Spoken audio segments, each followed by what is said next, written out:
नमस्कार, मी पंजाब डक हवामान अभ्यासक मुक्काम पोस्ट गुगळी धामणगाव तालुका शिरूर जिल्हा परभणी। आता जवळपास सांगायचं झालं तर 6 तारखेपर्यंत हवामान कोरडं राहणार आहे म्हणून हे अंदाज लक्षात घ्या।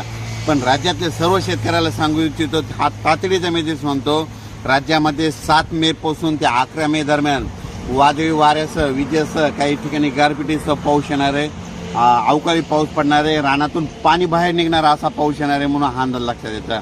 विभागाबाई बोलायचं झालं तर राज्यात सुरुवातीला आपण पूर्व विदर्भातून सुरुवात करू। राज्यामध्ये 7 ते 11 दरम्यान पूर्व विदर्भामध्ये म्हणजे खूप ठिकाणी शेतातून पाणी बाहेर निघाला असा पाऊस पडणार आहे, विजेचे पडणार आहे, विजा असणार आहे, गारपीट देखील होणार आहे, वारा देखील असणार आहे म्हणून स्वतःची काळजी घ्यावी। त्याच्यानंतर पश्चिम विदर्भात देखील सर्व शेतकऱ्याला सांगू इच्छितो, 7 ते 11 मे त्या दरम्यान तुम्ही तुमच्या हळद असेल, कांदा असेल काढून झाकून ठेवा, कारण की 7 ते 11 दरम्यान जोरदार पाऊस पडणार आहे, ओढे नाले वाहतील असा पाऊस